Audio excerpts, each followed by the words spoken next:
সন্দেশখালী ২ নম্বর ব্লকের বেরমজুর অঞ্চল বাংলা ভাষা প্রতিবাদ সভা, তবে মানুষ উপস্থিত হয়েছেন। মানুষের নিয়ে সভাটা উদযাপন করলেন বেরমজুরের অঞ্চল সভাপতি, বিজেপিকে তুলোধনা করলেন অঞ্চল সভাপতি। আজকে মানুষ দিদির উন্নয়নের দিকে তাকিয়ে জমায়েত হয়েছে। বিজেপি সরকার কোথায় সবকা সাথ সবকা বিকাশ, এনআরসি হল সবকা সাথ সবকা বিকাশ। আজকের বাংলাভাষী বিজেপি সরকারের শুধু একটি ভোট ব্যাংক ছাড়া আর অন্য কিছু নয়। বাংলাভাষীর সামনে রেখে কি বার্তা দেয়? হিন্দু কে মুসলিম কে খ্রিস্টান ওইসব দেখার দরকার নেই। এখানে যারা বিজেপি করেন সেই সব বন্ধুদের বলতে চাইছি, আজকে বাঙালিদের যে পথে প্রচার করা হচ্ছে আপনারা প্রতিবাদ করেছেন। আজকে যারা বাংলা ভাষাকে অপমান করছে তাদেরকে প্রতিবাদ করেছেন। ভারত স্বাধীনতা করার সময় প্রথম আন্দোলনে নেমেছিল ইংরেজদের বিরুদ্ধে, সে হচ্ছে টিপু সুলতান, একজন মুসলিম। আজকে বাংলা ভাষার যাদের অবদান, রবীন্দ্রনাথ ঠাকুর, কাজী নজরুল ইসলাম, আজকে আমাদের মহাপুরুষদের সারা বিশ্বের দরবারে তারা নোবেল পুরস্কার করেছিল রবীন্দ্রনাথ ঠাকুর, তাদেরকে অপমান করা হচ্ছে।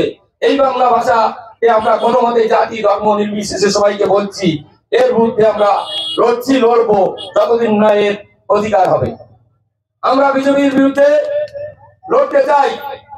শুধু মিথ্যাবাদী ভারতাবাদী বিভিন্ন কথা বলে মানুষের উপর হিংসাত্মক ভাষা অর্পণ করে এখানে জিতে যাওয়া যায় না। বেরমজুর অঞ্চলে যেদিন 24 সালে লোকসভা হয়েছিল, এখানকার অনেক মানুষ তার আগে আন্দোলন করেছিল আগে লোকে ঘুপে।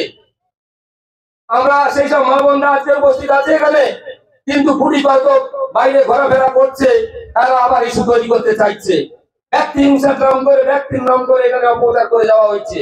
আমি চাইছি, আমি এখানে কারো ব্যক্তির নাম করতে চাইছি না, আমি বলতে চাইছি তাদের সতর্ক করছি যে 24 সালের নির্বাচনের পর আমাদের বিধায়ক মহাশয় সুকুমার মাহাতো, আমাদের ব্লক সভাপতি দিলীপ মল্লিক মহাশয় বলেছিল যে এলাকায় কোনো শান্তি শৃঙ্খলা বজায় রাখতে হবে, অশান্তি করতে দেওয়া যাবে না।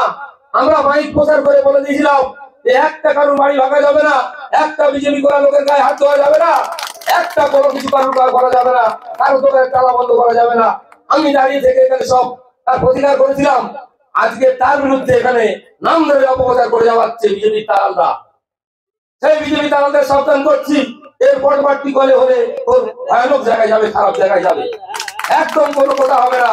দল করছেন, আমরা কাউকে বলিনি তুমি জোর করে এসে আমাদের তৃণমূল করো। সবাইকে আমি স্বাধীনতা দিয়ে আমি কোলের উপরেই চিল্লে বলেছিলাম যে যার দল করার ইচ্ছা করো, কিন্তু শান্তি শৃঙ্খলা বজায় রাখো। আমি শান্তি শৃঙ্খলা বজায় রাখতে চাইছি।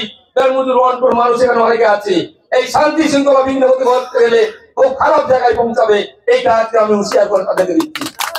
এই বলে আমি আমার বক্তব্য এখানেই সমাপ্ত করছি।